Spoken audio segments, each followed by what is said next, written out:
Hey folks, thought I would take you through some of our finds from fossil hunting yesterday. I said I would do it today once I'd got it all set up. I just had to clean them and I thought I'd do it out in the sun because it would be easier for you guys to see. So yeah, I thought I'd run you through it. This is all of the stuff we found. There's some pretty special things in there though, which is good. I will go through them all. So yeah, got your regular ammonites there, but we like this one because you can see how nature's got a stone in a little gap, and started to exploit it, and obviously more and more stones have got in, and it's starting to push this gap open, which is cool. And like my dad said, looks like a Cornish pasty. I'll save that one. So this is a different species of ammonite, quite a rare one actually. It is moved off because of the weather, but it is also this smooth. That's one of the things that makes this one so unique. It would normally go all the way around, obviously, but you can see there that it's drastically different to, say, one of these ones, one of the more old school ones. So then we've got this shell on there, perfectly preserved. So this is a bit like those ones yesterday when I was saying to you that you get one layer. So this is in a different layer to some of these ammonites, and it's compressed, heavily compressed. So the top layer usually gets preserved like that, and then underneath any of the fossils sort of crushed and disappeared. But as long as you find the top bit preserved like that, you have to be lucky and get it on the beach. But pretty amazing. We don't often get too many proper shells like that, which is cool. And then there's another species of ammonite here. It's hard to sort of explain this one, but this one is quite fat and round, it's like a sausage, goes all the way around. A little bit there, which is good, but it's unusual to find some of these other species. And yeah, so these are the more regular ammonite bits that you're used to seeing on when I do videos. Picked up a few of those as per normal, which is good. Always fun. This is another species of ammonite. So this is the top, so it might be a bit hard to explain. Let's try that. So if you think of that being the top bit there, this is the top bit of another one, which is totally different again, you can see. So it might look like it was like some kind of beet or something, but it's not. If you imagine that going all the way around. That's the top part. So this is another quite rare ammonite to find. You don't often find these down at the beach we go to. And you got another one here. So this is amazing, really. The print on it, the markings are brilliant. So it's a little bit like this one where it's smooth. You can see that in the shape, but you can see it's got these crazy markings in there. Hopefully you can all see that really well in the sun. But yeah, another pretty special piece to be finding down at Seatown. Your typical belemnites, the ones I told you, the fossilized squids with the ink sacs in the middle.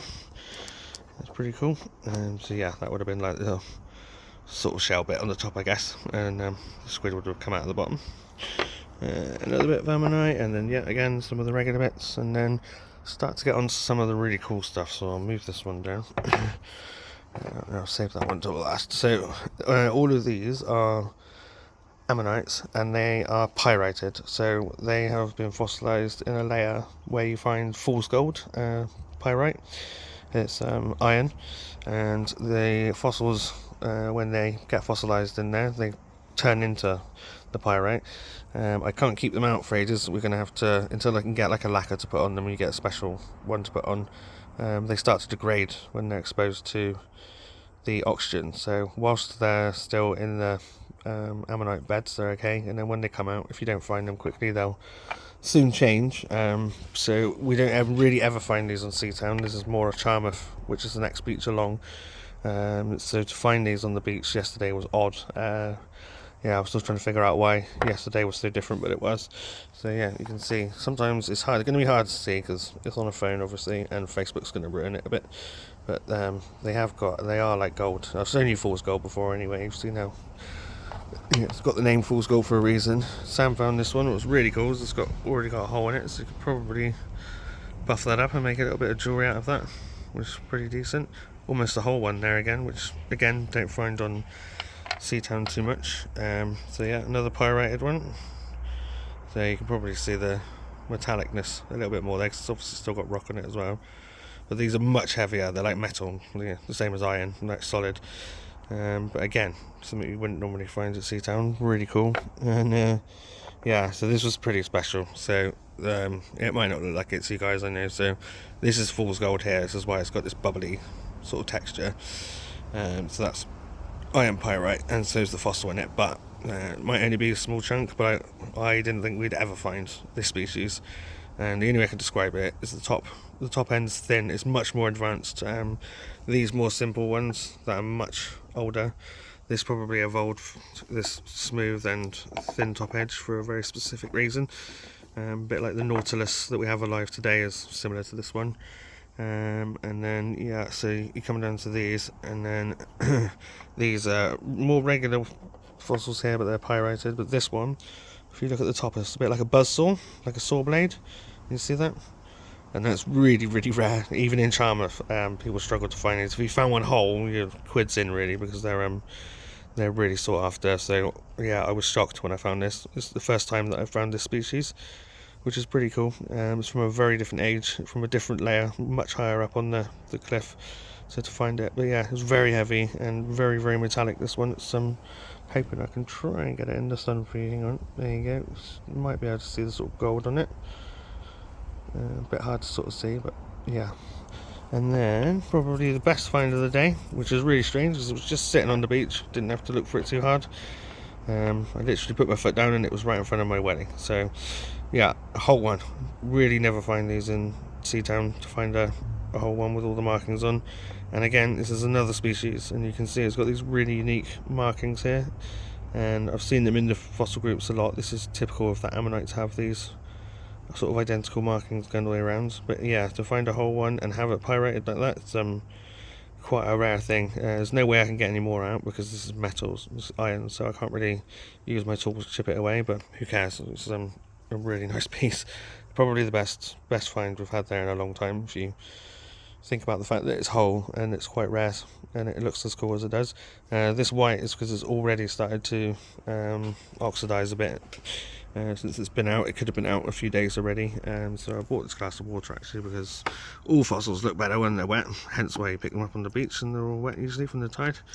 But yeah, gives you a much better idea of what it's supposed to look like. You can see all the more natural colours coming out of it, which is cool, and the gold. And then Sam found these little ones, which are cool. All three of them were sat next to each other.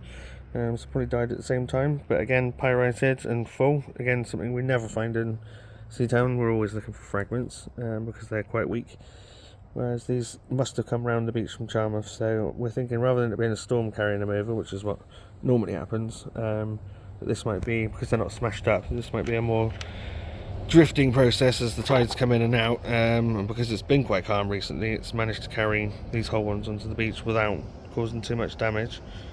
But amazing to find these. In fact, Sam was so impressed. Before she took them out of the ground, she asked me to come over because she said you just got to see these as they are in the ground. And they were literally just on the surface of the mud like that, and she just picked them straight out. Really delicate, so we're going to put those away separately. So yeah, one of the really good ones is this one.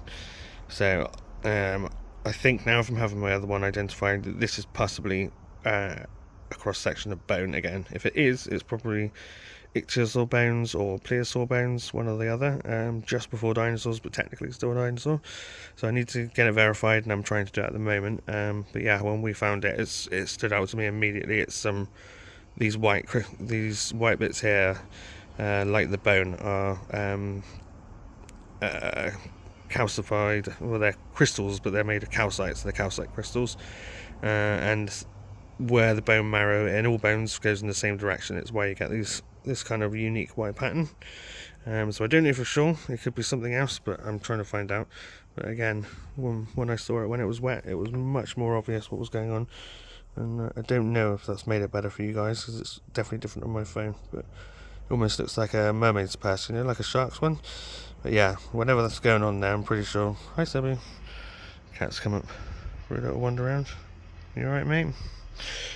Yeah, so I'm pretty sure I just need somebody to identify it, but it's so striking that I'm quite certain as soon as an expert sees it, they will know immediately what that is. But I'm quite excited about this because it was one of the first ones I picked up, and my sort of saying to Sam that our brains are getting a little bit trained now at looking for these on the ground, and they are starting to stand out, which is really good. So yeah, that's probably one of the best ones, although it really depends what happens with this, because something we're always looking for is vertebrae. So obviously, like a human, down your spine you have vertebrae stacked up like that, which make up your spine, and when they fossilise and then break apart and separate, you get these kind of hexagon shaped or circular shaped discs like this. And I guess you just have to imagine that, you know, the spine of this plesiosaur or ichthyosaur would have had many of those stacked up to make its spine. And they're a pretty cool thing to find. Not ultra rare, but we've never found one, never even had a sniff of one. And as you can see, it's got some very strange markings on the side. It could turn out to be a bit of ammonite, but it's also got this indent as well, which you normally find. So again, I'm trying to find out, but if so, that's, you know, a solid piece of bone. That's going to be the biggest thing we've ever found. And again, this one looked quite different when it was wet. You can really see the markings on it. So again, hopefully you guys can see this, but you can see there it's got very different kind of texture on the side. So something's going on here, and it's definitely got the shape of a vertebrae, and that's exactly what we looked at. In fact, both of us said it as soon as we saw it, that it might be one. So fingers crossed. I'll let you know when I have the identification, but you can see there's obviously something there. Quite a big deal if that is. That would probably be the craziest find. Yeah, so I think that's all of it. But the really cool thing is the number of species of ammonite we found in one day, which normally we find one, possibly two. So I'll show you. We've got one, which is that incredible one there. We've got the buzzsaw one that I showed you, which is really unique, and you can see it's totally different to all the others. Way more advanced. Came around a lot longer after the other ones, when evolution's had a time to work on it for whatever reason. So that's two. Got more. And there's another one there that's similar to the buzzsaw one, so you can say that that's three. If we say we've got one of these regular ones that make up all of the regular ones, that's four. You've got the top of the flat one that I told you about, the top section of it that would have gone round like this. Really different species. If you see these whole, they're very, very odd. So yeah, you can make that five. And then yeah, we got the ultra smooth one that I told you about. Very different. Again, very thin. It's very obvious that one's different. We found quite a few of these pieces, but never a whole one, unfortunately. But they stand out, and they're always smooth and nice. So you could say that that's six now. And then this one, which is similar to the last one, but it's, you can see from the markings it's slightly different. So you could say that that's seven. And yeah, that's the last one. And so again, hard to see this one because it's just a tiny fragment. See if I can get it to focus a bit more. There we go. But that would wrap all the way around in a much more sort of sausage shape, and then that almost, if you imagine those German sausages that like rolled inwards like a coil, it would be like that. So yeah, you could probably say that's 1, 2, 3, 4, 6, 7, 8 species of ammonite in one day. And yeah, that's a pretty big deal. There could be more in here, but as far as I'm aware, all of these are the more common ones. But yeah, to go from 1 to 2 species and never anything else, you know, given that we've been there that many times, to see this and then potentially, you know, 7 ammonites, potentially have a bit of spine here and possibly some kind of bone here. In fact, I'm quite certain that this is cross sections of bones, the same as the ones that got identified last time. Yeah, a pretty special day, especially if you include the shell. So that little hoard there is, you know, particularly interesting. It was definitely a different day. You guys can probably see it just from the last videos that I've shown you of the finds we have. Normally it's all just fragments of these, isn't it? So hopefully you can all see the difference. But yeah, I hope you enjoy it. And sorry, I've just realised this is 13 minutes long and I've been yabbering on. So yeah, enjoy yourself. Thanks.